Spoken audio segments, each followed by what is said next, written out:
Hi, friends. I'm Lauren. And I'm Katie, and welcome to Okay, But Did You Know?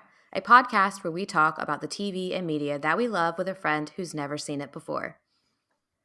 Welcome to our season one finale special. Today we're recapping and chatting about the final two episodes of season one of Once Upon a Time, which are episode 121, An Apple Red as Blood, and 122, The Land Without Magic. So if you've been listening to the Bob's episodes, the Bob's Burgers episodes, as well as the Once Upon a Time episodes, you'll know that we go through two episodes in every one of those. So much like those episodes, we are going to go through these one at a time and then have a little chat about our feelings about the season as a whole. So, starting with episode 121, An Apple Red as Blood. This episode aired on May 6th, 2012. It was written by Jane Espenson and David H. Goodman and directed by Milan Chalov, I think is how you say his name. I'm still not sure. I should have checked my pronunciation the last time he was director, and I didn't. So, our synopsis for 121. In the Enchanted Forest, Regina has taken Charming from King George, and she has a plan that will use him to finally bring an end to her enemy once and for all. When Snow storms George's castle to save her true love, Regina gives her a message to end the fighting and meet face to face.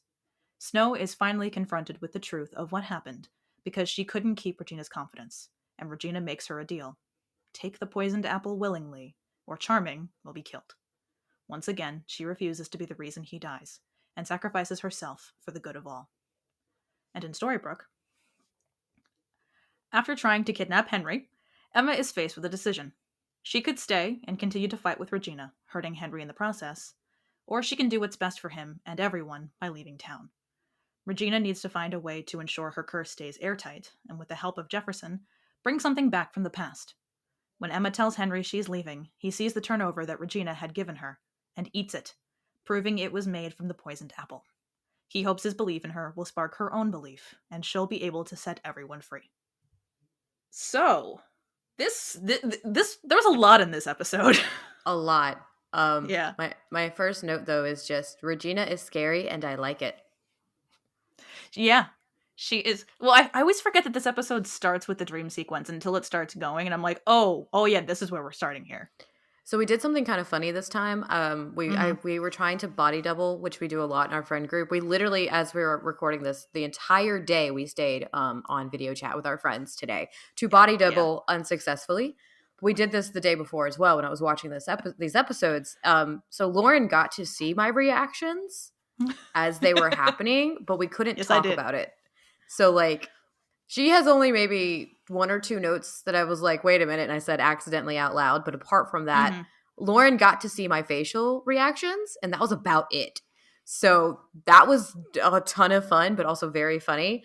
But so yeah, so that's just I wanted to preface with that Lauren got to watch me watch these episodes, which apparently was very enjoyable.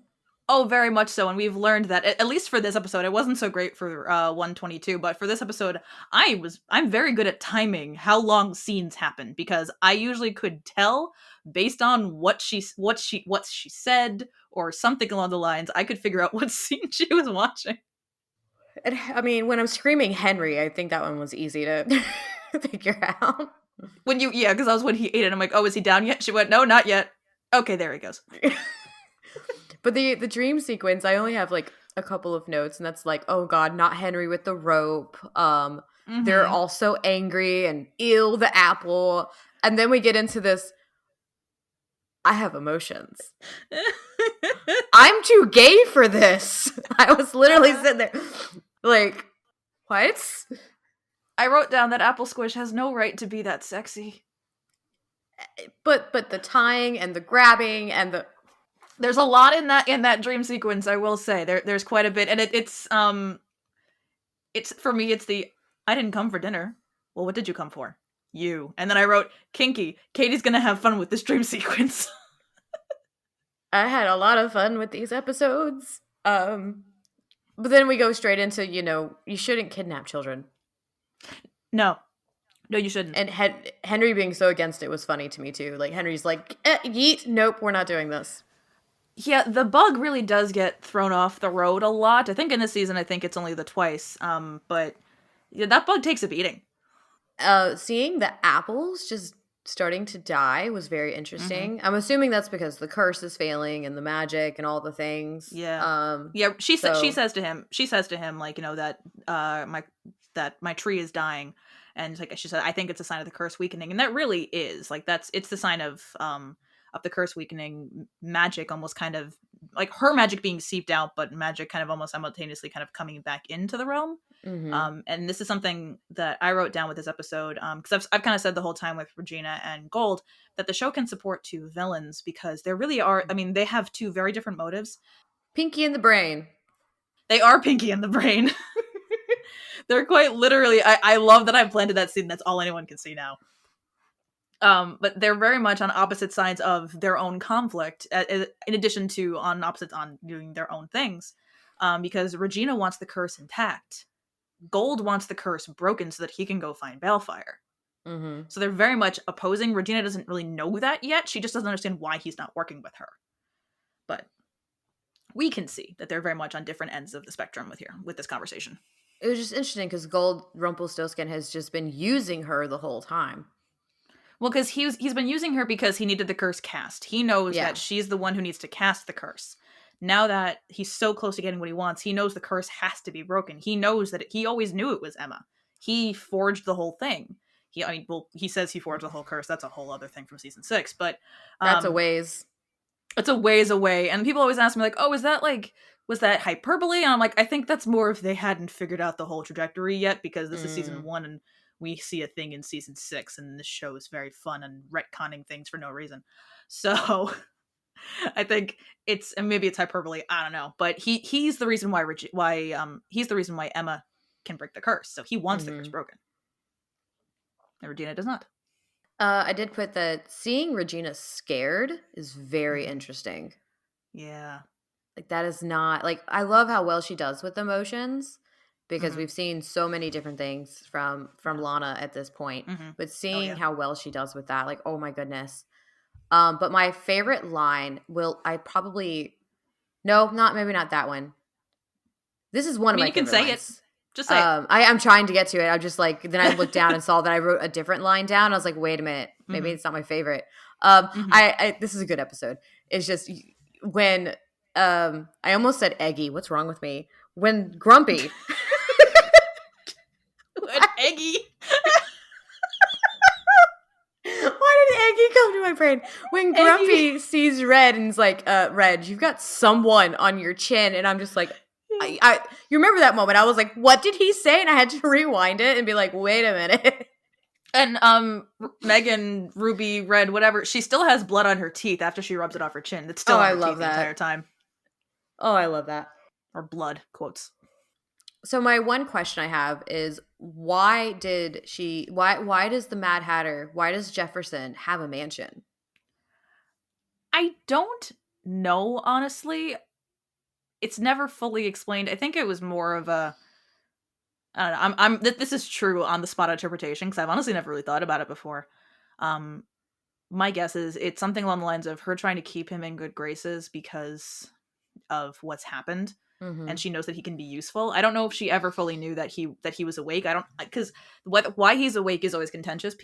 No one ever really agreed as to whether that was on purpose or it's what I always say with like mental illness not always curse is not always affecting people with mental illness correctly. Yeah. But she makes a point of saying like go home to your hovel. She's like, why not stay here in the mansion that I gave you?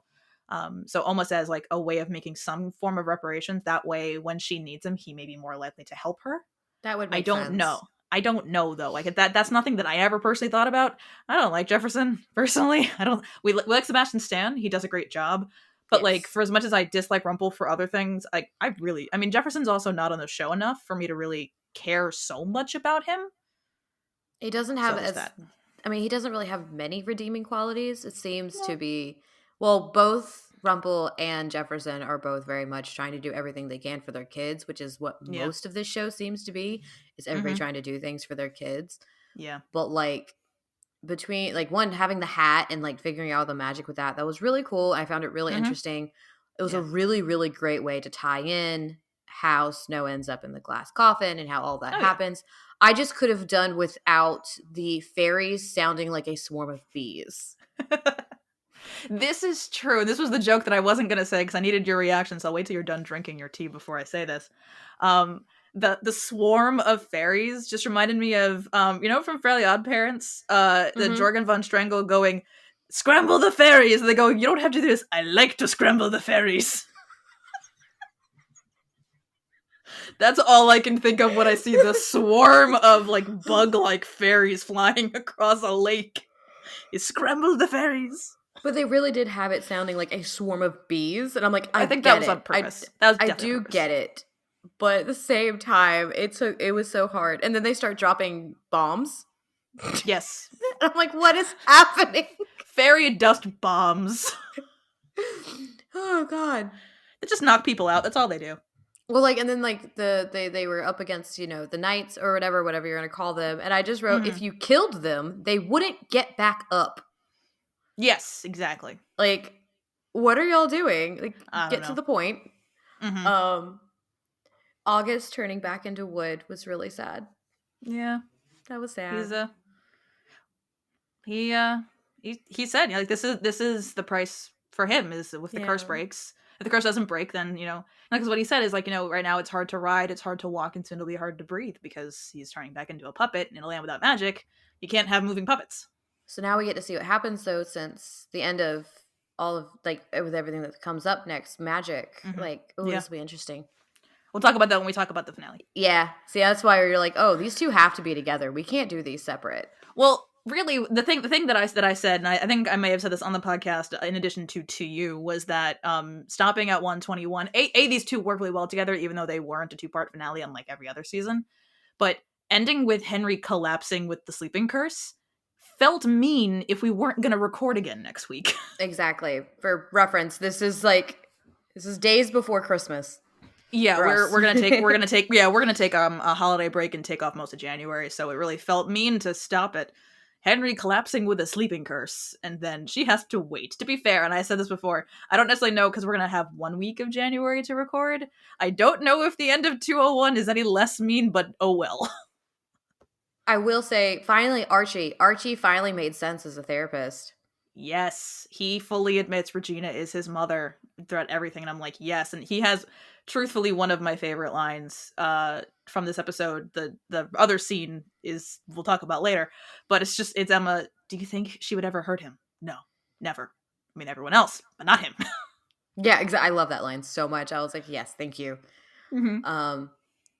So back in Fairy Tale Land, putting Charming into a mirror, I was like, what the fuck? But then when Regina says, I have no interest cleaning tongue marks off my mirror. Yep. I was like, oh. I love Snows though, but I'm rescuing you. She's just like, but I did all of this and you're not here. But yeah, I have no interest in cleaning tongue marks off my mirror. You'll love the next note. Okay. How many weapons can one woman have? And why do I find this attractive? Because she just keeps pulling them, and I'm like, hello. My girlfriend would differ that wasn't nearly enough. I mean, I can agree wholeheartedly, but also I find this attractive. Very, very attractive. Mm-hmm. And then the other, this is the favorite line. And I think Lauren was excited for this one because she's like, I know what you're gonna say, and of course it's how to get the savior to taste my forbidden fruit. And I wrote, I can think of a few ways.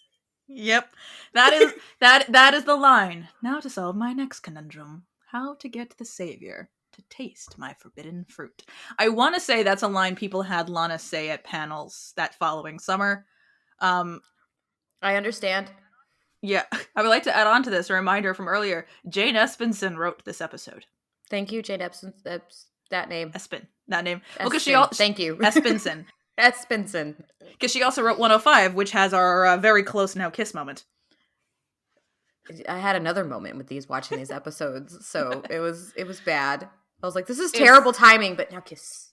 Yeah, it is. But it's so clever, I think, to have the way to get her to eat the poison apple, because the thing with the sleeping curse being it has to be taken willingly they do bring that up again, but then in season 4 they just drop it. Of course. weirdly enough, because like that would make sense as to why Sleeping Beauty needs to come to the spindle and the spinning wheel and things like that. It has to be taken willingly in order for the curse to work, which is a cool thing. But to have it as a turnover, yeah, that makes perfect sense. And actually, I did find a recipe for Regina's turnover, which will be linked in the show notes. I Because found from someone's blog. Like I tried to find one for her lasagna. I only found one that claimed it was Regina's lasagna, but it was also a Pioneer Woman recipe, and the website also was so hard to read. I just didn't bother with it. The turnover was not cooked all the way. It was not a golden brown. It was tan. I know. But to be fair, it was a different turnover when we saw it later. It was when Henry ate it. It was a lot more golden brown. I will give it that. Also, you probably shouldn't put. I mean, clearly, it wasn't hot because this is television. These are props. But like, you probably shouldn't put a fresh turnover immediately into an enclosed Ziploc container. No, you're not supposed to. Like, leftovers are supposed to completely cool down before you seal them. If anybody didn't know. Never knew my food safety knowledge would come into play for a TV and media podcast, but here we are. But my last two notes are all in caps, and it's all magic comes with a price, because I was like, this keeps coming in. I know this means something. And then Henry eats the fucking turnover. So I'm like, Henry! Kid, no. And the kid's down. Yep. I did. Well, you saw me when I was watching. I just yelled, Henry! And you're just like, oh, I know what's happening. Yep. And he's down. I mean, it's a fair thing to do, is that, he wants her to believe, and he believes that it's a poison apple, and he knows that she will save him and save everyone. And as we see in the next episode, that's exactly what happens. Which is completely fair. But what's funny, with poison apples and things beyond that, apple seeds can kind of be poisonous, and I use kind of very loosely, extremely loosely. Because apparently apple seeds contain amygdalin, which our digestive systems will hydrolyze into HCN, which can be toxic in high enough doses. According to an article I read, or really a Reddit post that I read that sourced something. In order to kill an adult human, though, they would need to ingest and specifically bite down to open 250,000 apple seeds. So it could take a while. I think there are faster ways of killing someone, but theoretically, for legal purposes. But you would need 250,000 apple seeds to do the trick. So that's a lot of apple seeds. You need to basically make a lot of chia seed pudding with apple seeds in it. Ugh. Chia seed pudding isn't very good. I've tried different ways of making it. It's not very good. Mine never works out. Every time I try to make it, it does not taste how it's supposed to. So I've given up on that endeavor. Yeah, I've used chia seeds in overnight oats to kind of help solidify everything. I think that's to me that's its best application. You don't remember? I mean, there's Chia Pets. Remember Chia Pets? Chia. For anybody who's not our age. No. So I did a lot of analysis of this episode, and just as I was going, a lot of my notes that I've kind of pulled out, other than funny lines, are analyses of the episode, because I'm watching these more closely than I ever have before, as we've established. Some of them are my Emma Swan, you are not doing what's best for Henry in all caps, just doing it that way.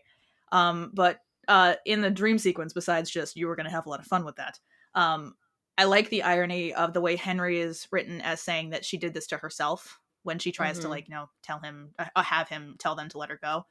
Because when faced with this option, with pretty much this exact option in reality in the premiere of season 2, he asks them to spare her because she's still his mom, which is definitely a change in how Henry is written, but it also shows how she fears he sees her.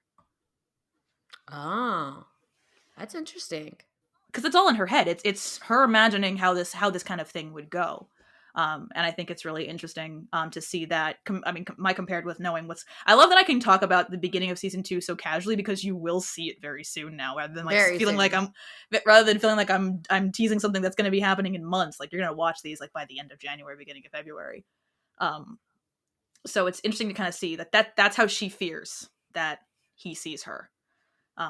It's nice for me to know that that's not actually how he feels, but we do need to talk, I feel, about Mary Margaret and Emma when she comes back.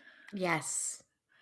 Because how epic it was, and this is more of Snow White, I think, coming through in Mary Margaret, when she's just like, how it really is, an how dare you leave. She's like, I was like, I really couldn't be Mhm. sure because you didn't bother to say goodbye.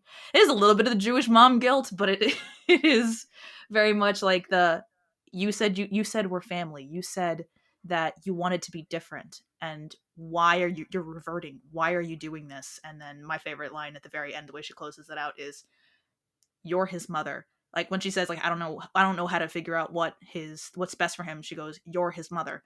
That's your job, so you figure it Mhm. out. And then aggressively sips her tea. I love it so much. She's so good. It's just, it's such a good scene. I just like, oh, Mary Margaret, get her. Just get her, Mary Margaret. Because she deserves it. Like, you can't abduct him and then be mad it didn't work out and then be like, I'm going to leave. Like, dude. Exactly. Like, she's the one who told Emma at the beginning of the season that maybe what's best for Henry is for her to stick around because, who will protect him if she won't.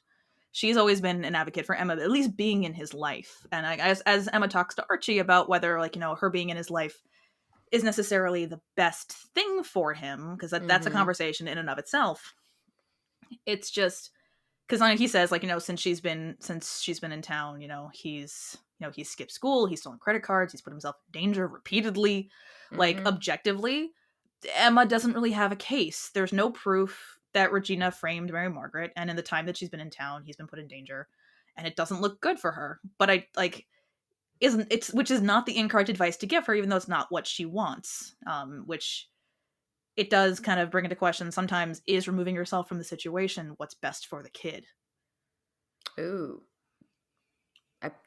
Ooh, sorry, that's close to home. No, I know. No, I know, because I like that. Honestly, that comes up again, not with Emma and Okay. Henry, but that's, to put very vaguely, that's the opinion that I have about something that happens on this show that people don't agree with. And my thing is removing themselves from the situation not what's best for the kid in this situation.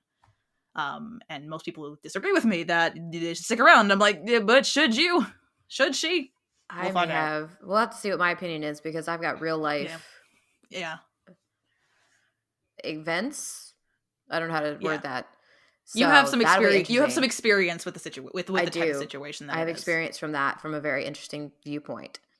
I do love the Snow White and the Seven Dwarfs storming the castle Mm-hmm. thing of the show. Like, it's we're really seeing the show turn on its head, and like, no more so than the them using like the crossbows to grapple up the or grappling hooks to go up the towers, and then you've got Snow just like sliding and like cutting at people with swords. Like, no more so have we seen like this is not the Snow White as in this sequence where she's just slicing people with a Mm-hmm. sword. I need more of this snow. We see a lot of this Snow, I will say, except for when Jennifer Goodwin is pregnant. She does all the fighting she wants, Mm-hmm. and even when Jennifer Goodwin is pregnant, they still give her a bow and arrow, so she's good to go. Valid. Yeah, but I love, I always like playing find the stunt double, because I can almost guarantee you the person that stepped on the guard's back and ran was not Jennifer Goodwin. That was not Jennifer Goodwin. It could not have been. So I did tell you that you would find out what happened between Snow and Regina before Snow technically found out the whole Mm-hmm. situation, because like we've said, we found out in episode 18 what really happened, and Snow knew at this point, as she says, like, you know I took away the queen's happiness and now she wants to take away mine, so she knows that she's a part of it. But until that scene on the hill, she doesn't have the whole story. Because, do you remember when I ran down your runaway horse, Snow? Do you remember when I saved your life? Of course. It all looks the same. Not quite. This is new. Is that a grave? Daniel's grave. Daniel. But I thought he ran away? I told you that to spare your feelings out of kindness. But he died because of you. I'm sorry. I'm sorry too. But nothing can change what happened, what you did. You promised to keep my secret. You promised, but you lied. I was very young, and your mother, she ripped his heart out. Because of you. Because you couldn't listen to me. You took my father. Haven't we both suffered enough? No. What is that? It's just a morsel. Did you know that apples stand for health and wisdom? So I don't get the feeling that one might kill me. It won't kill you. No, what it will do is far worse. Your body will be your tomb. and you'll be in there with nothing but dreams formed of your own regrets, and you're going to force me to eat it. No, of course not. It wouldn't work anyway. The choice is yours. It must be taken willingly. And why would I do that? Because if you refuse the apple, your prince, your charming, will be killed. Now, as I said, the choice is yours. I take that apple and he lives. That's the deal you want to make? With all my heart. Then congratulations. You've won. And what makes that scene, I mean, not funnier, but kind of funnier, is when I did that voiceover recently, what I did was I ended it with the blooper. Because there's a blooper of her, because it's very dramatic. She says, congratulations, you've won. She takes the bite of the apple and then flops. And very reminiscent of how snow falls down in the animated film. But the blooper is a close-up of Ginny biting into the apple and then going, let's do that again a little more gracefully. Can I get another apple, please? So I did the whole voiceover, and then I just added the blooper on, and I ate an entire pear to get the sound effect right. I can't imagine. What I can't imagine is why we didn't have apples in my household, because we almost always do. We had none. So I had an entire Bosque pear that I just needed to keep doing that over and over again. So I ate a pear for content. It came out great, though, in my opinion. I mean, you're not putting chia seeds on a toilet, so I think you're good. What I love about that scene, I mean, the scene just being this epic reveal that leads to, the apple going down the portal, which doesn't make a whole lot of sense, and I'll talk about that later. Just there's so much emotion in that scene. Like, it's Regina, she goes through a whole like spectrum of anger into like desperation, into like just being like just vehement, like just like upset is the only word I can come up with, until eventually she just ends it with like that like she watches very, very closely as she bites the apple, and it's relief of she's won. She has that moment. It's almost like a sigh of relief as she looks up once Snow collapses into the sleeping curse. It's just such a range of emotions, and it's just so interesting to watch. Knowing that there's more. Yeah, knowing that there's more. Obviously, I know what happens when they come up. She's not on the sleeping curse for very long, but because it really is a matter of a day between like this and the last episode. Like, it's really a matter of a day from when like Charming gets released to waking her up. So they didn't have a whole lot of time to construct that glass coffin and put her in there. Yeah, that's it. Now that we're thinking about it, I mean, it's CGI, so that's true. The glass is CGI, but even still, with woodworking skills, like, I don't think the dwarves really have such great woodworking skills. Would it be the fairies? Maybe it could be the fairies, although they weren't there magically. Magic. Oh, who knows? The fairies like to just be there when they want to be there. Because magic. Yep, because magic. Because magic. So, Jefferson's inclusion in this episode is, it works just, I know you were happy. I was very happy. You were happy. So it works really well, because so Regina has his hat. We found it. I mean, which makes sense if she has it, because she used it to get back with Henry Sr. I realized when we were talking about hat trick, what I said was only 2 can go through and 2 can go back.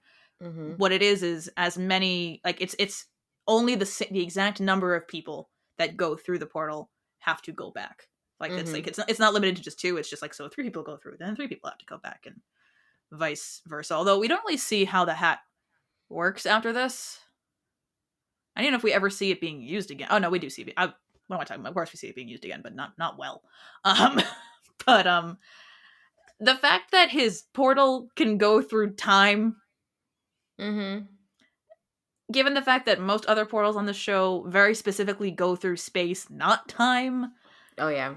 This is my like, no, not really. It's just like, I get, it makes sense. It's a cool tactic to get the apple back. It's very cool. It is sad that she had to give up her Daniel ring in order for the portal to work. Yeah. But like, she'll be fine. It makes me wonder if like what her plan could have been. If that was always her plan, was to go back and get the apple. But like, I mean, it wasn't always her plan. I don't know. Well, because she would have to know in some way that the apple would, or that the portal would work, because the line is very specifically direct the hat to the time and place where this object exists. But like I say, with the fundamental laws of magic on this show, they don't always work that way. They don't always stick to them, but they do Yeah. very. There's a line very specifically says that time travel is against the fundamental laws of magic until someone figures it out. But there's like, because magic doesn't fail, people fail. Laws only exist until they're broken by someone more superior. Because the character that figures it out is asshole is not the right word because she's entertaining, but she's kind of an Okay. asshole. She's kind of an asshole. She thinks she's delightful, but that's just because she's her. Okay. That's the thing about villains is like that's the best part, especially for to play the actors say about playing villains is like they don't think they're the villain in the story. They don't think they're Mm-hmm. doing bad things. They think they're justified. They think they're fully justified in what they're doing. So a villain, like the best way to play them sometimes is they think they're delightful. Why wouldn't anyone want to do what we're doing? Um, which makes a lot of sense. But as opposed to the portal, going back in time to get an apple, not as much sense. It does fill the hole of, the apple probably rolled down the hill into the portal every time. Like that's the way it always Yeah. was meant to be. But, Regina's line when she talks to Rumpel again, an old reliable solution. I'm like, that failed real quickly. Oh yeah, real fast. Like the exact line from 102, I think, is, I traded you my sleeping curse, which failed, undone by a simple kiss. Like, what reliable? There's no old reliable here. Yeah, no, I'm with you on that one. Like it very quickly did not work out for you. Why No, are we not at relying all. on this again? We shouldn't be. When Henry is about to eat the turnover, I wrote down, I know this is about the curse, but Henry says that as long as Emma's alive, she's a threat to the curse. Mm-hmm. In the next episode, what we hear Regina say is, as long as you're alive, Henry will never be mine. Two very different statements, but two things can be true at the same time. Oh yeah, definitely. Absolutely. So I don't see them as, while they are the same sentiment on two different Mm-hmm. ideologies, I don't see either of them as being incorrect, especially because this is where Henry's mind is right now. Yeah, and So, like he believes so heavily in the curse for mhm. all the right reasons that Yeah, that's all that matters so that he can figure out he wants everyone to be okay and everyone to be happy. yeah, Because it's not just, oh, well, you have to get like rid of my mom. Like you're the key to everyone's happiness is what he said.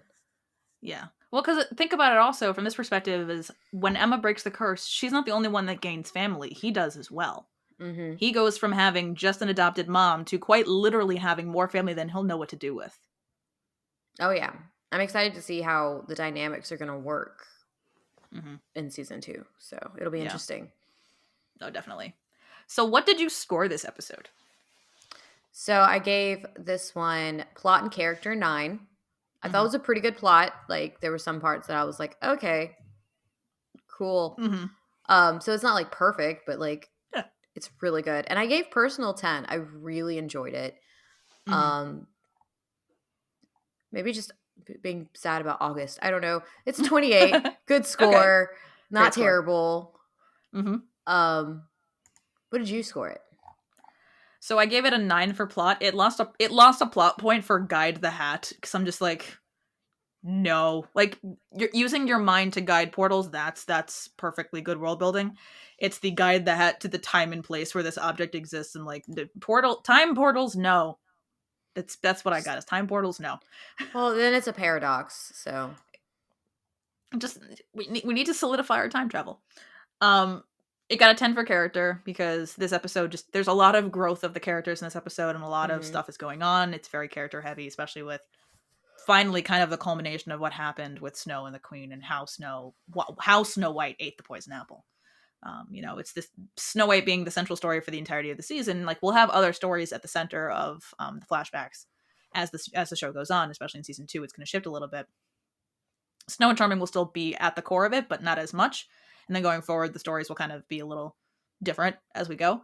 But Mhm. still, this one is a great culmination of of this fairy tale is that climax of her eating the poison apple.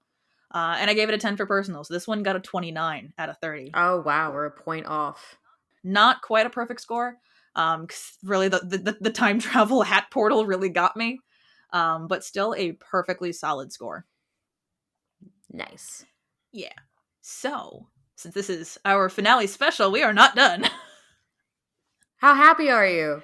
I'm happy that we got it to the end of the season, and I think these like you said, these episodes do really work well to be talked about together because, as I said, I'll be making some connections between the two because I found some connections here and there. But even though this one isn't a 2-part finale, it feels kind of like they are Yeah. because the flashbacks are really 2 parts of the flashbacks are 2 parts of the same story. That is Snow trying to save Charming, but then eating the poison apple, but then Charming's now going to go save Snow.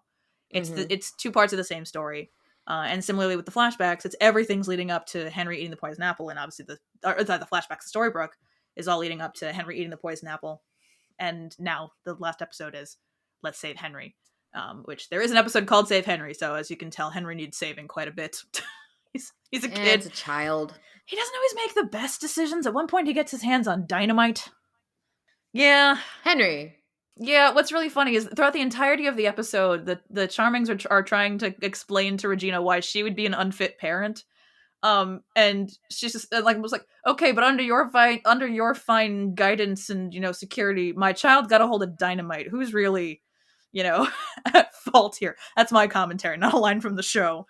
But like, she literally says like, all that's gonna do is get you killed. Like, Yeah. How about we don't with the dynamite? Oh my goodness. So, 122, The Land Without Magic, aired on May 13th, 2012, and this was written by our showrunners Eddie Kitsis and Adam Horowitz. They write every season premiere and finale. And this episode was directed by Dean White. So, in the Enchanted Forest, set free from the Queen's grasp, Charming now must find Snow and save her from whatever Regina has done to her. But while trapped in the Infinite Forest, Rumpelstiltskin appears to offer help if Charming will aid the Dark One in hiding something for him.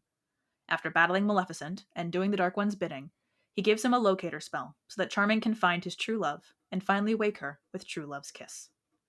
And in Storybrooke, desperate for a way to wake Henry, Emma goes through his things and picks up his storybook. She's finally ready to believe that the curse is real. After a tussle with Regina, they go to Gold for help, and he tells them of a vial containing bottled true love that could wake Henry.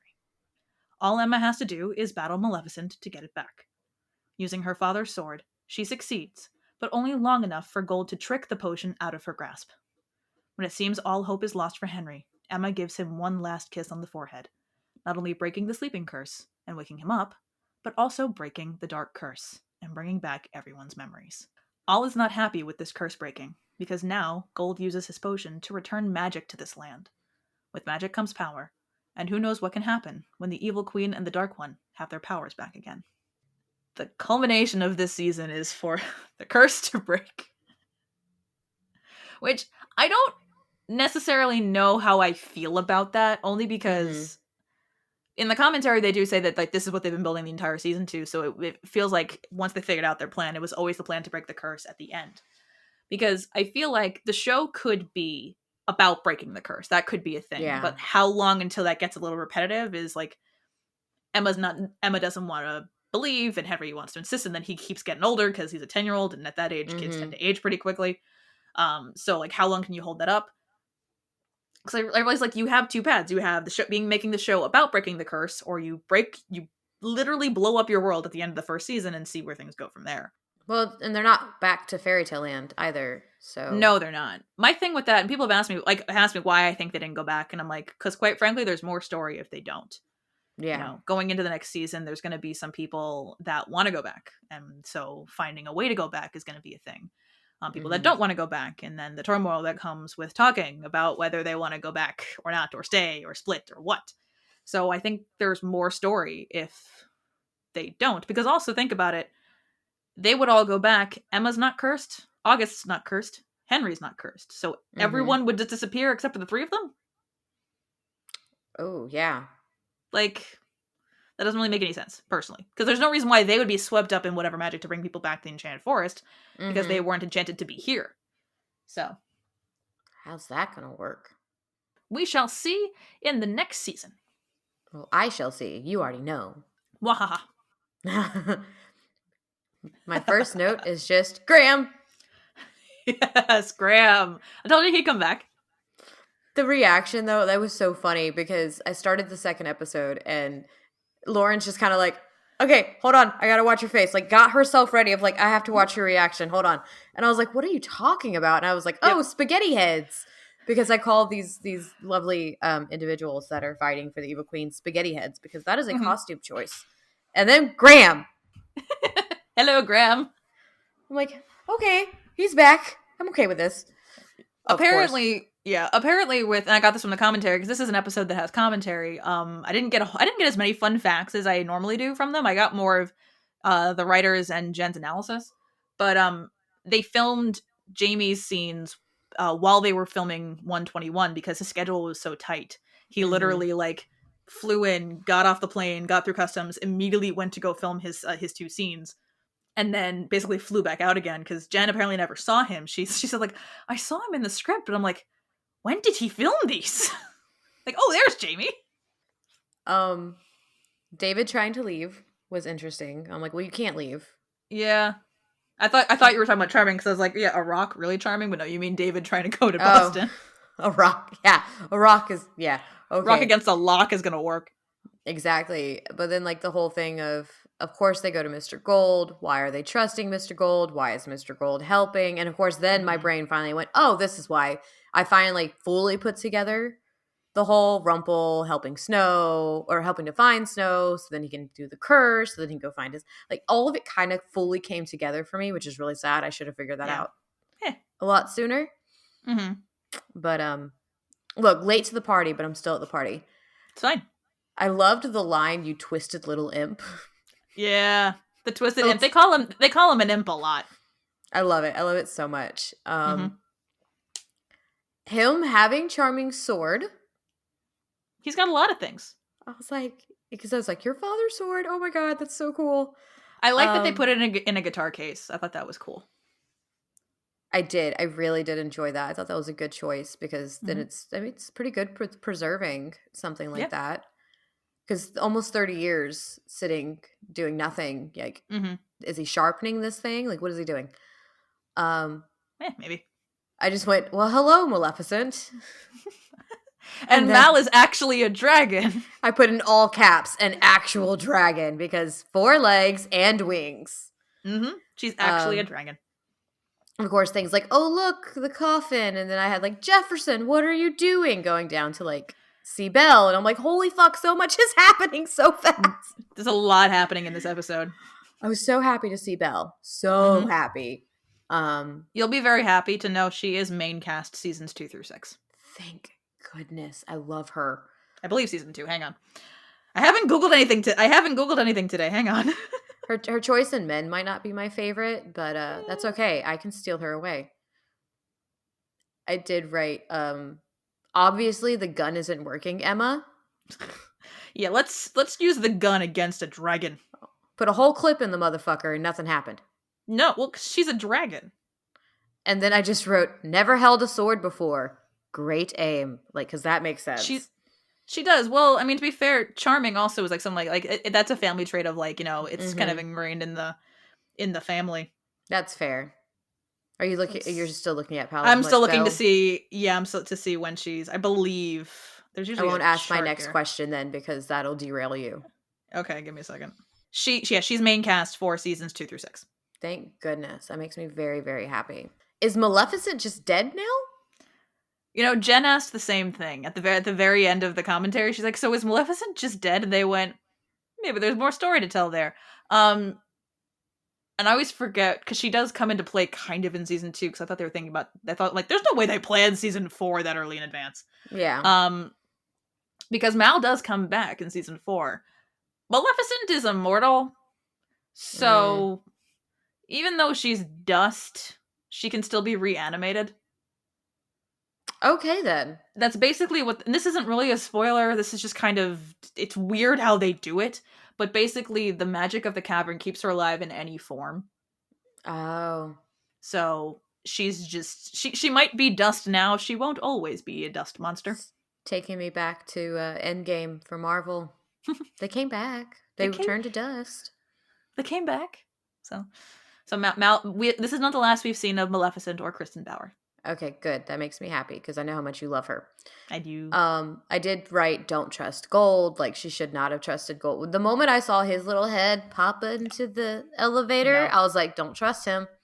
Nope. Because I know how much Regina loves Henry. Yeah. And I knew already. I was like, nope, something's wrong. Nope, don't do it. There's no reason why Regina would have left Emma if this Mm-mm. was their only way to wake Henry up. Like in reality, like you really take Exactly. some critical thinking skills here, Emma. Like, how does that make any sense? And of course, I put in all caps. I'm like, you can't kill Henry. Like, Henry's kind of the whole point. Mm-hmm. So I was annoyed with that. But then, of course, I was like, well, you can't kill him. They're not going to actually kill him. No, they're not going to kill the kid. I got annoyed, though, when that Okay. scene was happening in the hospital because I get it for, like, the cinematography of it. Having Mm-hmm. Emma be the one to go into the room, there's Mm-hmm. no way in hell Regina would have only gone to the glass. No, I agree with you. I think I understand why they did it. I do think the shot where you can see Emma's reflection in the glass on Regina's jacket, it's a Mm-hmm. beautifully shot scene. Mm-hmm. But I don't disagree that there's no way Regina wouldn't have gone in as Regina well. I would mean, have she ran. does go in immediately afterwards, but She would have ran straight to Henry. Like, as a mm-hmm. mother, like, no. Like, that's not how that would have worked at all. Mm-hmm. I could see Emma being the one more shell-shocked Mm-hmm. and kind of standing back a little bit because Yeah. even though Henry is her child, it's still new. Mm-hmm. Not Regina. No, like Regina Yeah. said, she fed him. She changed the diapers. She's been raising him for 10 years. She would Yeah. have ran to that boy's side. Mm-hmm. Of course, being, everything going on with True Love's Kiss, knew that was Yeah. coming. Like, that's kind of the point Mm-hmm. of the story. So I was like, Yeah. but you'll like this one. I just wrote, I do believe Regina loves Henry. That's very obvious. But she Thank better you. hide. But she better hide. Oh yeah. Well, the She better thing at the hide. end, I wrote down Regina might be angry that the curse is broken, but again, I'm interpreting her going to his room afterwards Mm-hmm. as her mourning the loss of her son, at least before the final shot. And Mm-hmm. that's not an interpretation. I'm actually right. Oh, nice. In the commentary, they say that, like, despite Regina having lost everything, the first thing she goes towards in her home is her son's room because Yeah. she's lost. She may have lost the curse, but more importantly, she's lost Henry. Because in this whole situation, like, so I'm really curious how it's going to work since the curse is broken, magic's back. Mm-hmm. Yep. What does that change for this town? Because Mary Margaret Quite was a a bit. teacher and, Regina was the mayor, but everyone's going to be like pitchforking it to Regina. So it's like, where does Henry go? Yeah, exactly. Like, That's all going to be addressed in the first couple of episodes is what's going to happen okay. with how things are going to happen. Something big is going to rattle the town now that magic is back, because magic being back doesn't really just affect the magic users. It Think of brings Red. back, Like, yeah, exactly. Red is going to probably start shifting again. There's going to be other magical creatures that are going to be coming back into town, because they were part of the magical land, but without magic they couldn't exist, but now they can. mm-hmm. So a lot is going to come into the next season, and with how all that works, because something that I think in this episode Regina says, or in his last one, that magic is unpredictable here, and it very much is. It does take a very significant tap into your abilities to use magic in the way that they were used to, because this is the land without magic. You're bringing an unnatural force into this, and it does bring in the question of whether Rumpel was going to do that. He was probably going to do this anyway. He was going to drop the true love into the well anyway, but was that his intention to do that to break the curse himself in case they failed? Or did he know that Emma was going to wake Henry and that would break the curse, and then he did that to bring magic back? I don't think he knew. He left Emma in Mm-hmm. the elevator shaft. Okay. He could have so easily have been standing there and been like, okay, I need this. Like, let me Mm-hmm. use it. Y'all don't know how to use it. Mm-hmm. That's the thing, is like, would he assume that dropping that into the well would have broken the curse regardless? Mm-hmm. That's the question. He probably believed it would break the curse. I don't think he cared if mm-hmm. the curse was broken or not. As long as he was bringing magic back, that's how he finds Bellfire. Yeah, well, because I mean, he did almost seem a little surprised when Belle starts going, Rumpelstiltskin, I remember, mm-hmm. and he's hugging her, and he's like, there'll be time for this later. I gotta do this other thing real quick, because he's still like in that deluded thing of he can have it all. He can have his powers and magic mm-hmm. and true love, and I'm like, oh my dude, you really can't. No, you can't. Like, Belle's gonna start seeing it very quickly, I'm sure. Like, the look on her face. The look on her face is just like, what the fuck are you doing? So immediately, I can promise you that. I can promise you, before you comment on this, in the beginning of season 2, Emily DeRavin has started to dye her hair, so no more wigs. Oh, thank goodness. No more wigs for her. I just have a personal hate for these wigs, apparently. Like, the wig she had, I mean, as Belle in the Enchanted Forest in this season, mm-hmm. was phenomenal. the one she had as Belle trapped in the asylum underneath the hospital, not so much. Did you catch when Jefferson went down to go find Belle a name on one of the other doors? No, what was that name? I couldn't read it. Sydney Glass. Oh, that's where he is. Okay. That's where Sydney is. Not surprised. So this one, I say I did a lot of analysis for this one, connecting it to other things that we can. One thing that always struck to me as a weird line was Graham's line of that he gave up his heart to save Snow's. Mm-hmm. Because he doesn't really do that in The Heart is a Lonely Hunter. No, he doesn't exactly give it up. No. But what does happen there's a graphic novelization that I think I talked about in our Heart is a Lonely Hunter episode that I don't particularly like. It's not the best. It really reads as 4 comic books like in a series because it's 4 different drawing styles all in one book. But in that, it's an adventure that as to my best guess, it takes place in that month between the end of Snowfalls and the beginning of 7:15 a.m. That's my best guess. It's somewhere in that month. In that there's a thing with the wolves and Regina's on the hunt for Snow and Graham is involved somehow. And at some point, Graham, Snow, and Red end up being turned into fish very briefly. It doesn't make a lot of sense. But in it, Graham gets his heart back very briefly. And in order to basically spare Snow so that Regina will stop hunting her for a little while, he gives it back. Oh my goodness. So the Shadow of the Queen makes that line make a little more sense, but I can't in good conscience recommend anyone read Shadow of the Queen. I got it for $5 on Thrift Books because I was frankly curious. I do have a full review of it, I think, on my Once Upon a Time TikTok account. But them being turned into anthropomorphized fish was weird. Not a sentence I ever thought I would have to hear. No, don't think so. This podcast has brought out some interesting things from us. It's a great time. I said eggy, so we did say eggy. Well, I love the fight scene in the storage room. We touched on it very briefly before, but Katie has so many feelings. She's rearranging her desk. The microphone did it. It's not my fault. Oh, is that what we're going with? Yeah, well, because that was my bad moment of like, this is right at the beginning. She's so angry at her, but they get right there, and I'm just like, terrible timing. But just kiss now, kiss. Yeah, terrible timing. Not the best. Also, timing. Hello. It was so cool. It was so cool, and I'll kind of pull in commentary notes as I can because I do have some from the commentary as well. Oh god, I forgot to have I again wrote down everything that they said. But I'll go more into commentary notes after I go through my regular notes. But if they make sense, as per usual, we'll intersplice them. There was a lot of bruises to be had apparently in filming that fight scene. It just makes it better. Because they really, apparently the stunt coordinators were trying their best to make sure they were okay. And Jen, she said, she's like, oh no, I mean, the bruises we got afterwards were like, because I threw myself really hard into the shelf, or she really threw herself really hard into the cabinet. Like, they did try to coordinate it so we didn't hurt ourselves, but it was more of we went really, really into it. And it's such a stark departure from everything we've seen between them until now, because yes, for societal, pleasantries, they've had to be kind of reserved and at arm's length when they fight. It's all very emotional fighting. It's very, and maybe you're getting just close enough to kind of really get at each other, but they're not doing this. Like the most violent thing we've seen is cutting of the tree. Exactly. That really is probably the most physically, demanding thing she's done to really get at Regina, until now throwing Regina into a shelf or then pinning her up against the cabinet. Like, to have a knockdown drag out fight after 22 episodes or 21 episodes of such built up tension.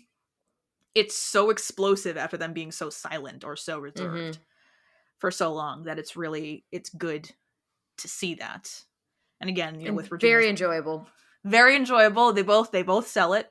I don't know how much of that was stunt doubles, but apparently enough of it was them that they both walked away with bruises.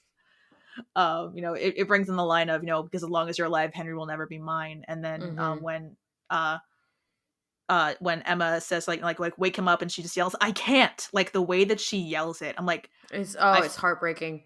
I felt that is a mother who literally, she can't, she should be able to save him and she can't. I feel that so viscerally.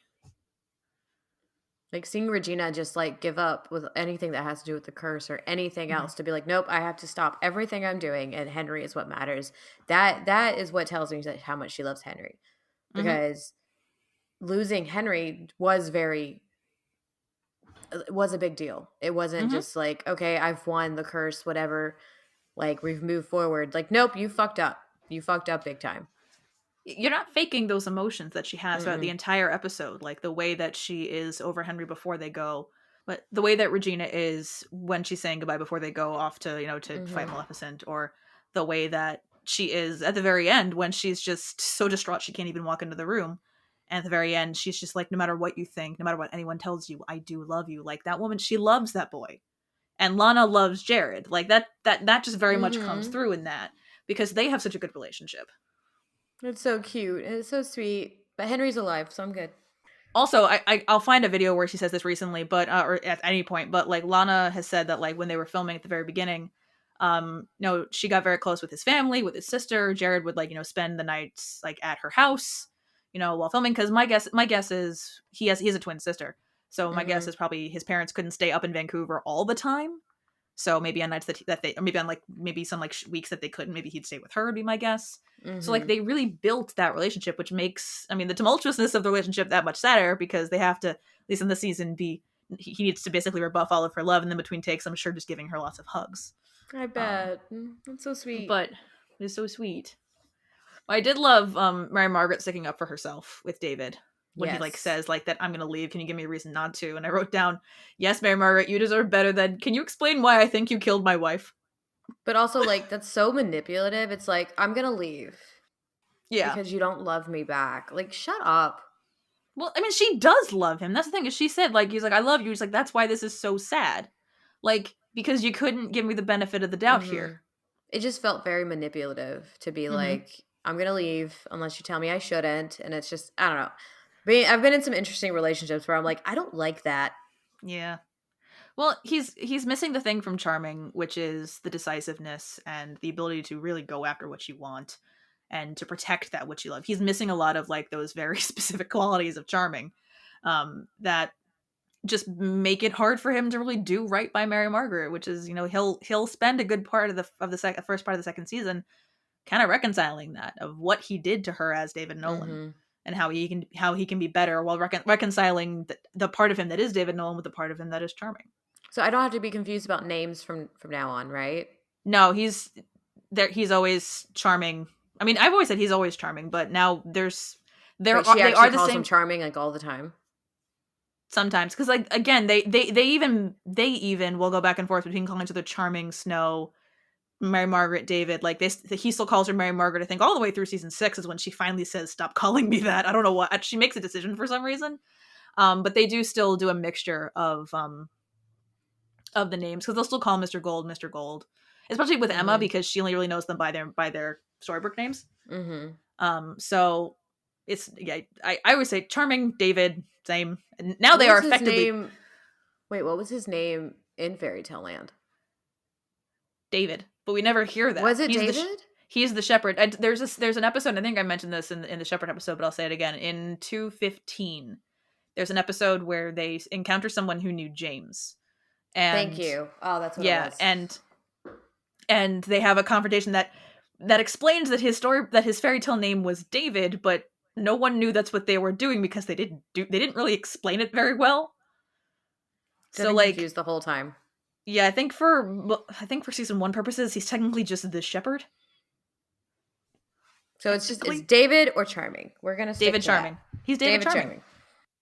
So I have a headcanon for why Regina cursed Mal as a dragon. Oh, That, like, is there any logic to it? No, but it's mine, so I don't care. 'Cause I okay. have I have a lot of very overcomplicated headcanons when it comes to Maleficent, quite frankly, just because, I mean, she's Mal and I want to. But my headcanon, take it or leave it, is that she cursed Mal to be a dragon because she is in love with her, and it would have hurt too much to see her every day and not have Mal remember who she is. That's not what they say in the show, though, is it? I don't think we ever actually give a reason why she's down there. So we can believe this, and it's not harming anything.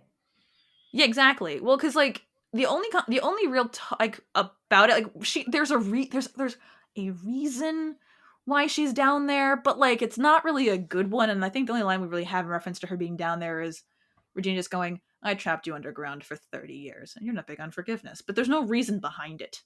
Mm-hmm. So This will be interesting. yeah, but it's my headcanon. I stick with it. I'm keeping it. It's mine. I'm But gonna I do. keep that one too. I like that. But I do love when they walk into the library, Emma just going, "What is this place? Would you like a tour, or should we just get to it?" Like, Right? I could take you want a little description of how the Dewey Decimal System works, or can we just go about what we're here to do? And why Regina boarded up the library, it's never fully explained, other Mm-hmm. than I guess just to keep people from wandering down the elevator by accident. Because that's gonna happen behind the big wall. I don't know. I really don't know. Other than like obviously library Belle, very well entwined with Belle being down in the under hospital ward. Under hospital ward. Under hospital ward. That's what I went with. But the thing with Belle, I mean, closing the library because Belle's not there. We will eventually see what would have been her curse persona. She's not the town librarian Aw. because their curse personas are different from who they were. And to be fair, I think hers might be an after effect thing of Regina just made it to really mess with Gold when it happens. Because it's so far removed from who Belle actually is when compared to everybody else. She's not missing his best she's not missing like Belle's best qualities in like a subtle way like David Nolan and Mary Margaret, where like they're missing like their Mm-hmm. intensity, like they're missing like like their I think gumption is like the best word to use. Personalities? Personalities, like with Belle it really is a 150 at 150, it really is a 180 flip on her personality. I'm not gonna like that. I think you are. I think I you don't know how are. I feel about this. It's gonna look great. There's a ship from season 2. It's not a real ship, but I think it makes sense. I think you're gonna agree with me as a good ship. Okay. It's not canon at all, but I think it makes more sense. Okay. I did love Charming's line of I'm gonna need a smaller egg when he sees Mel. What's funny is, and I got this from actually a recent interview, because there was a convention, the last PeopleCon Once Upon a Time convention in France happened last month. Mm-hmm. That Kristen Bauer was there and she did an interview, and she talked a little bit about the transformation. Like they needed to do some kind of pose to transform Mal into the dragon, Mm-hmm. but we never actually see it. Like they pan away to Charming, and then we pan back, and she's already turning CGI into Yeah, the it's just like dragon. her wing coming out. Yeah, it's like that. So I don't know what they had her do, but apparently she did something. I guess Lana was there the day. She's like, maybe I want to try that again. She just does something else. But what's even funnier, I really, again, this is one of the things like really wish I could have found the photo of this because I know it exists somewhere. But again, I had a hard time finding I had a hard time finding the behind the scenes picture because they call whatever they use for Josh to be able to ride the dragon. Like they didn't just like string him Mm-hmm. up in the air and spin around. They basically created like a big foam green screen apparatus for him to ride on that looked like a giant pickle. So, like, in order to have him ride the dragon, it's Josh riding a giant pickle, which is just really funny. Nope, I I need really this. wish I could have found it. I really tried. It's got to be somewhere. I need this so much. I If know. anybody has access to this or it is saved on some random flash drive from 2013, can you please send this to us? Our email is linked to like everything. Or just DM us on Instagram. Or DM us on Instagram. I keep forgetting you can do that. I'm old. Mhm. Yeah. But yeah, can you please? I need to see this because Jo- damn, that would be funny. Josh and the giant pickle. Exactly. I need this. But the juxtaposition of those two scenes of Emma fighting Maleficent and Josh also fighting Maleficent, or Emma Charming fighting Maleficent, originally were written as two different sequences. Apparently, it was going to be just the Charming sequence and then just the Emma sequence. But in editing, the editors were the ones that came up with the idea to kind of intersplice them to kind of show Emma kind of accepting that part of her dad, and doing what she needed to do to use the sword and not the gun. I think so far it's been easier to like kind of see Mary Margaret as Emma's mom. Like it's a little bit Yeah. easier, and I think it's because they've interacted so much. Yeah. it still hasn't fully clicked that Charming is her dad, and Yeah, it's not there yet. And I'm just it'll like, get there. when does it start to get there? They have a cute dynamic, which by the end of season 2, you see it very much so. And that the fact that, like I said, that Mary Margaret has more time with Emma, it really does mean that once the show, once everyone comes together and they have their own memories, Mary Margaret has a harder time reconciling her relationship with Emma because she's trying to be a mother, but Mm-hmm. Emma knows her as a friend. And with Charming, it's a little easier for him to kind of act as a parent, even though Oh, they're the dads same have it age. easy. But he doesn't have as much of a relationship to her from Storybrooke, so she's a little more Mm-hmm. receptive to it, I feel like, because she doesn't Well, have these like, memories of talking to him like a friend. I feel like it's really hard to jump in and be like, I'm your mom, I'm your dad. We put you in a vanishing cabinet when you were just a newborn, and we have to be your parents now. That's sorry. We put you in an enchanted wardrobe and sent you to this world to save That's us. what that was. I'm sorry.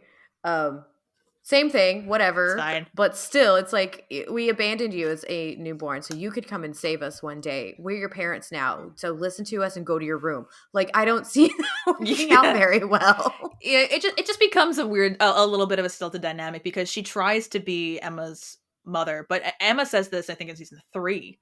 At one point, they're talking about something, and Mary Margaret's like, "Please let us share our wisdom." And she goes, "We're the same age. We have equal amounts of wisdom," which is And there's totally been no fair. parenting. There's been no Yeah, parenting that has there's been happened.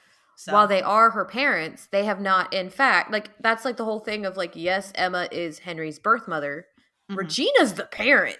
mm-hmm, She has the experience of being the parent. It's exactly. totally different. Like, you can be your kid's parental figure, Mm-hmm, but the one that's doing all the work is yeah, the parent. Like, that's exactly. experience. Mm-hmm. What I did love about the final blow, when you said she's never held a sword before, but that she's got some great aim. Yeah. The idea to have Emma mirror Charming from the pilot by yelling "Hey" and then throwing it and going down on one Mm-hmm. knee, that was Jen's idea, Ooh, I which like I that. love. I love that. And they played it a lot to make sure she had the right knee down. She talked to Josh a little bit about some of the handling with it, and she really threw that sword. Like, that Oh, wasn't nice. CGI. That wasn't CGI. They didn't have her just like do the motion. They had her. I'm sure they had like something on the end to catch it, but she threw that sword, so that's really cool to get to see that. Makes me curious of the weight. I'm sure it's heavy. I find their proposal adorable, considering I know that like there wasn't really an actual proposal for Ginny and Josh. Because like I think Ginny said this on the Whitney Cummings podcast, was like, I mean, the baby, the baby was planned. They're like, oh, we'll get married eventually. It doesn't have to happen right now. But then like she's like 7 or 8 months pregnant. She just kind of comes home and just goes like, I need your name, I need your health insurance, and I know I have my own, but I need yours. Like, it's just something clicked, like the baby hormone. She's like, we need to do this right now. So like they This got married. sounds reminiscent of my own situation. So I think she got married like 8 months pregnant on the beach somewhere in Los Angeles. That is very reminiscent of my own second child Oh. in my marriage. Oh, well, we hit a certain like point of pregnancy, Mm-hmm. and we were like, "Shit, my insurance is gone. Um, this is like $10,000 out of pocket. Oh, jeez. You want to get married?" And then we got married in my ex mother's-in-law's kitchen. Like, my Mm. mother-in-law from my previous marriage married my now husband. Oh, And that's we're about cute. to hit 5 years together. So That's it's great. going great. That's But amazing. I get it. I Yeah. totally get it. I was very much pregnant after an appointment. Like, we have to do something. Yeah. So this is what I've been saying all season, is that I have a marker for roughly how big Storybrooke is, or at least from Mm-hmm. middle of town to the leaving Storybrooke sign, because as we see when David's getting in his truck and starts to drive away from town, the clock is just past 8 o'clock. Just past 8 o'clock in the morning, like Yeah. just roughly. And at the very last shot is the clock turning to 8:15. So that means that everything that happened between that point and the end of the episode is Mm-hmm. I would say about 12 minutes. Let's Okay. let's get about 12 minutes. So he gets in his car and he drives from the center of town to the leaving Storybrooke sign. Turns back, and has happy reunion, and it's happily ever after for the moment. So let's say that local roads, 25 miles per hour, probably. He's Mm-hmm. not going very fast. So that means he's got about 5 minutes to drive in either direction. So he still has a couple minutes to reunite with Snow and make out in the middle of the street. So that would mean that at that speed, his driving from the center of town to the Leaving Storybrooke sign is maybe 2 miles. Yeah. It's not a very big town. Sounds like my hometown. It's tiny. We had one red light. So I think honestly, so does Storybrooke. That's how small my hometown was. We had one red light, one fast food restaurant. It was Lifesaver. No. And we didn't get a grocery store until I was in high school. Mm. Okay. We still actually had like our own little town, like actual like someone whose family owned it forever. A very tiny, like old-fashioned little grocery store. Oh wow. That was like privately owned, like, you know, someone in the town owned it. Like it was that, yeah. I relate. So with the episode ending with Magic coming back into Storybrooke and everyone remembering who they are, as I said before, like this, they had certain trajectories of breaking the curse or not. By doing it this way, it's a ballsy choice. It's a choice. It's a ballsy choice. They've effectively changed the genre of their show. How so? Because I would say, even though the first season has the fairy tale, the fantasy elements in the flashbacks, the Storybrooke stuff is very pretty much just regular contemporary small town drama. I would say for the most part, you don't really have until other things start to come into play. The main genre is still just kind of contemporary drama. With Magic and Storybrooke, they've now effectively turned the entire show into modern fantasy, which is awesome.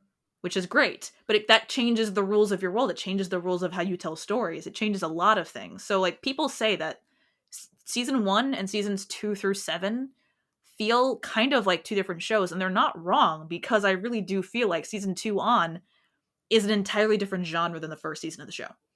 Which makes sense. Yeah. Like, they'll change up their story structure. No, there was an impending writer strike, so they did change things for season 3 to make sure that whatever they had, because that season 3, 4, and 5 very specifically have A and B half of seasons, so they do feel a little different. Like, they really do have 2 condensed storylines into each season.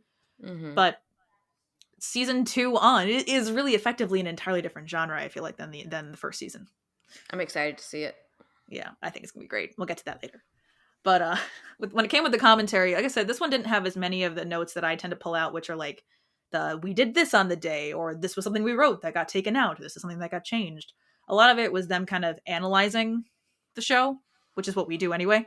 Because the commentary for this episode was Eddie, Adam, and Jen, and I like that she started it with like, "Hi, I'm Jennifer Morrison. I play Emma Swan." I'm like, Jen, honey, we know this. We know, dear. But Jen was on House MD. Apparently, in the very beginning, they asked her, like, if he was asking her for any tips on how to do things with the scene in the hospital. Apparently, he had some issue, at first with the stethoscope, but she did tell him that, like, when you take a pulse, you have to use, like, your index finger and your ring finger. You can't use your thumb, because apparently your thumb has a pulse. Apparently. I did not know that. More about pulses than I should, but I have a heart thing, so that's why. You do. you have to. Something Jen said a lot about this episode was she loved the physicality of the episode, and she said the whole episode kind of felt like this, with scenes that are so physically demanding, like the fight scene with Maleficent or the fight scene with Regina, that it leaves very little time to overthink your performance and very little time to think, am I making the right choice here? Because she knows exactly what choreography mark she's got to hit, when she has to do what she has to do to make sure she's not hurting anybody. So, like, it really, she's like, there's no time to overthink. So these are just good, like, really intense scenes. Just go on instinct. I can trust my body to do the choreography that I have to, and just go for it. And, like, I think it really shows in the performance. Because in this episode, Emma is kind of her own fairy tale, if you think about it. Yeah. They kind of did invent a new fairy tale. However, she is kind of a variation on the Ugly Duckling. Not just in, like, her last name is Swan, but, she's a lost person who believes that she, doesn't fit in, hasn't been given, all of the love and affection of everyone else around her. And, discovers that she is someone different than everybody else. She has family. They just aren't around. They just aren't here yet. So she is a little bit of a variation on the Ugly Duckling. People tried to find comparisons to the Swan Princess, and I never quite grasped that personally. I don't think I know that one well enough to play on that one. That one has a lot more to do with, like, curses, but, like, because a princess gets turned into a swan, but then there's another, like, she can get a prince to turn her back into a human, but then another swan impersonates her and gets the prince, and then the other swan dies, I think. That's the plot of Swan Lake, roughly. Yeah, I don't see it that way. 'Cause, I mean, I'm used to the ballet, Yeah. so that's a whole nother like. It's Mm-hmm. different how it's done. It's a whole thing. Mm-hmm. Yeah. It's something that she said she liked a lot about, because they asked her how she felt about being a part of a show where she's the lead of the show, but there's effectively half of it that she's not connected to at all, Mm-hmm. because she's not in. I mean, well, her character is connected to the fairy tale aspect because it has everything to do with what happens to her as a character. She's not in half the show basically, and they asked her like, "How do you feel about that?" And she's like, "I really got to be an audience member for the show." She's like, a lot of actors don't like to watch themselves, but in her case, she's like, there's half of the show I really wasn't in, so let's go for it. That's And so awesome. she got to enjoy the show as an audience member and watch it along with everybody else, which is really nice. Something that she said with this was like she tends to focus on what Emma wants in the immediacy, because they asked her like how she kind of reconciled Emma figuring out that magic is real and talking to Rumpelstiltskin and the evil queen about magic and all this other stuff. And she's like, what she wants is to save Henry. She's like, she came in with we don't have time for this. Whatever it takes to save Henry, let's do it. But she's also aware that Emma is a little off kilter because she's starting to believe that this is all real. But she just focused on like what's so important here is saving Henry and how she can do all of this. And in that, she said like a lot of this episode is a rebirth for Emma. I guess even especially with like the imagery of her coming out of the elevator Elevator. tunnel. Like the elevator. She really is. It's a rebirth for her. She goes down into the mine and fights with Mal, which was her first time on a green stage. She hadn't been on any of, or on a green stage, but on any of the Once Upon a Time green sets. And she was lucky because she had so many physical like boulders to like play off of. Like a lot of the cavern set is real, but she's like, no, by the end of the day, the green makes it a little loopy, but she enjoyed it because, she likes the playing pretend aspect of acting. She's never Mm-hmm. been the kind of person to kind of be messed up by like a crew member in her eye line. She can just kind of forget that everyone else is there and just focus on the scene. So she had a good time. So she just imagined the dragon, I like that. not to be confused with the band Imagine Dragons. She just had fun with it. But the Emma who goes down into that cavern is not the same Emma who comes back. Yeah. And like so much of this episode was proving that Henry was right. Because in 105 he says there's something down there. He's very right. Oh yeah, extreme. Oh yeah, it was very much a moment of like, what's this? That's what was down there this whole time. Mm-hmm. And Jen did really climb that elevator shaft. Like, I guess they built a structure once, she gave up the egg. Like, that really is her climbing that. Nice. No, she's good to go. I love that. I know you said this to me while you were watching. I don't know if you said it while we were talking before about how Rumpel is the one that gives Charming the outfit. Oh god, that was so funny. How he gives him that red outfit. He gives him the red outfit. I'm like, yes, we need an outfit change. Yeah, like now's the time. Well, he said from like 104, he's like, every story needs a memorable detail. I can't say it though. I can't even say it like without his emphasis, even though I'm not saying it with his accent. Every story needs a memorable detail. It's just so much easier to say it that way. Yeah. But it's that tie-in of like, oh yeah, that's what he was wearing in the pilot, and also I would say that the wet leather is probably heavy. Yeah, just a little. So I'm sure Josh was happy to not be wearing that anymore. But I did point out to you the kudos to the continuity. The arrow hole from when he got shot was still there. This they keep continuity on. That they keep the continuity of. But it was nice to see that, and they asked when they get to the very last scene when she wakes up Henry. They asked like what it was like filming that scene, and she was like, yeah, I mostly just remember crying for 8 hours that day, which I'm sure had to have been exhausting. But how she kind of did that and her performance with it, and she's like, she could rely on the story that they had told over the last 21 episodes. She had lived through that, finding this kid for the first time and meeting him and getting to know him and going through all these emotions. Like it really was, I mean, it was happening in, I quote unquote real time, because for her it was about 9 months. But she could rely on that to feel very grounded in the moment, which I think is really great with the performance. Yeah.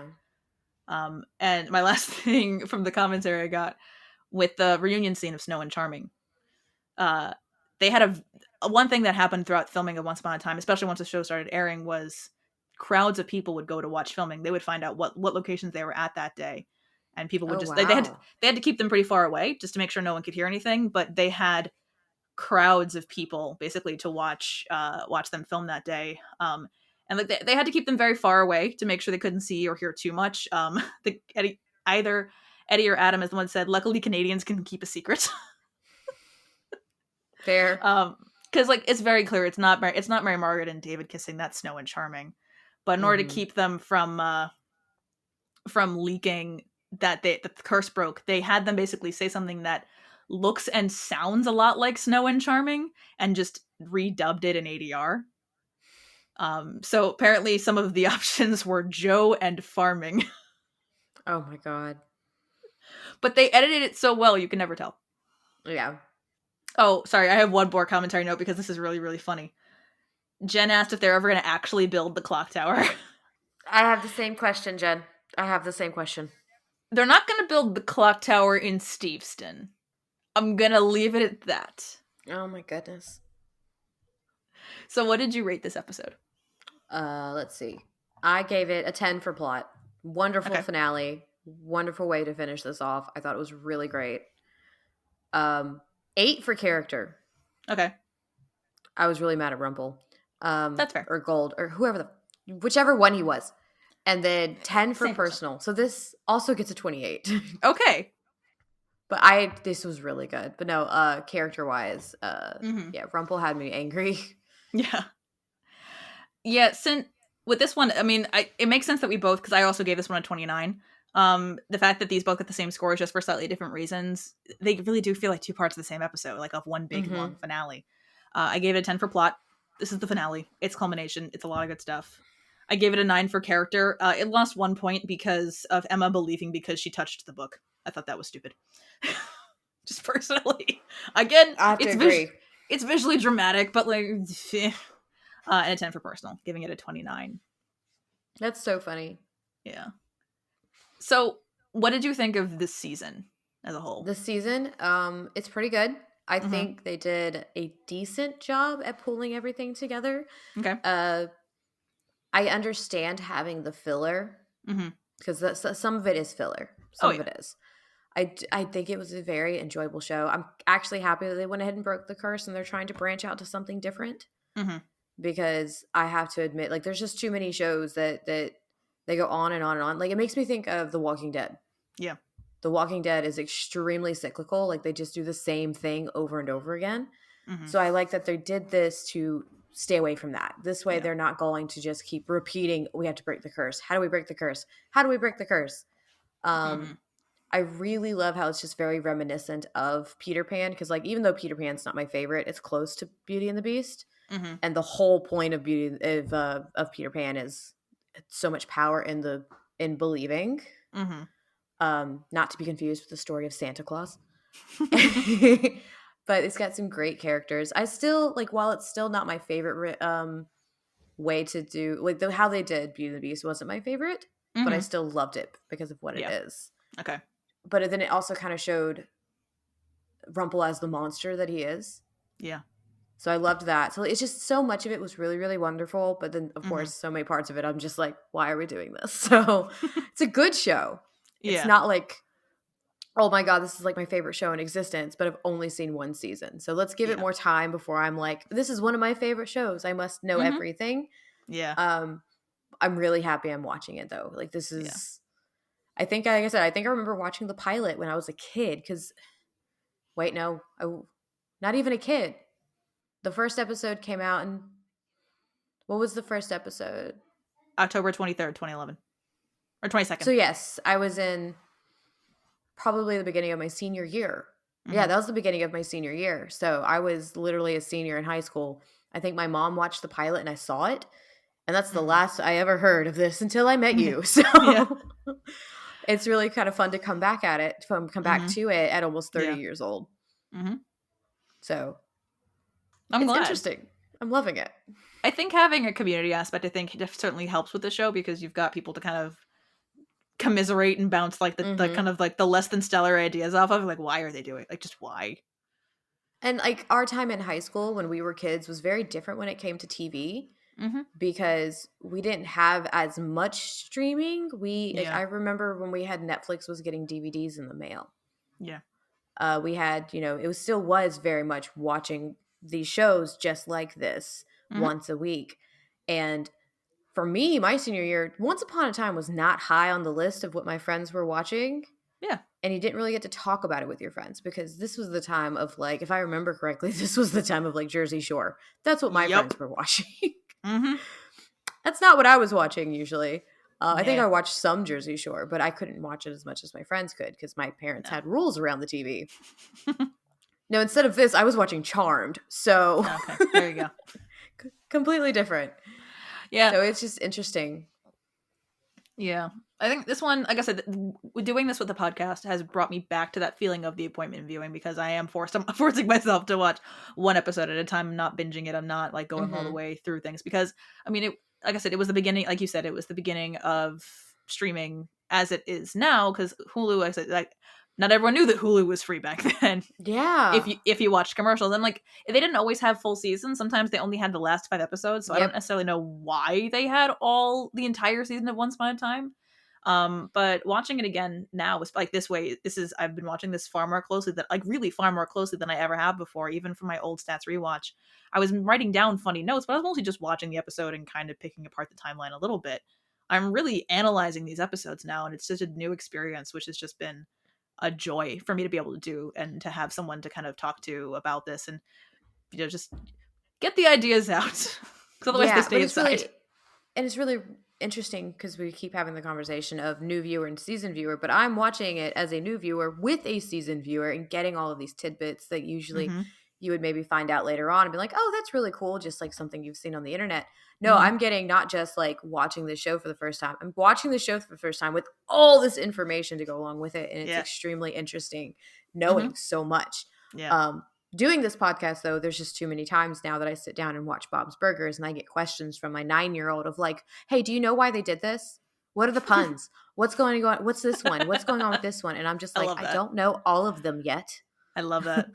So it's very funny. Mm-hmm. For this season, what would you say are your favorite and your least favorite episodes? And they don't have to be your highest and lowest ranked episode, just saying. They can be, I they don't have to be. think Skin Deep probably, I want to say Skin Deep is the favorite, but Okay. Dreamy holds a place in my heart at this point. Mm-hmm. Dreamy can be an honorable mention. Dreamy holds a lovely place in my heart now. You mean Eggy? Eggy? Yeah, it's called Eggy from now on. I did love Skin Deep, but that's coming off of nostalgia. Mm-hmm. I think what was my least favorite? Now I'm like, what was my least favorite? Because I like so many of them. Mm-hmm. That's so hard to choose. Because I don't remember what happened in True North. that can be the answer. That could be the answer because I don't actually remember what happened in that one. That was the Hansel and Gretel episode.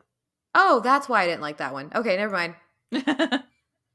Because I gave The Stranger the same score, but my thing with The Stranger is it was just not, it's the kidnapping that got me. Yeah. Mm-hmm. So I think True North is probably my least favorite. And then it's a tie between Skin Deep and Eggy. That's fair. Because eggs. Mm-hmm. And that's more so of just us having fun with it and me Yeah. just loving Leroy. Like, because absolutely. I love Leroy.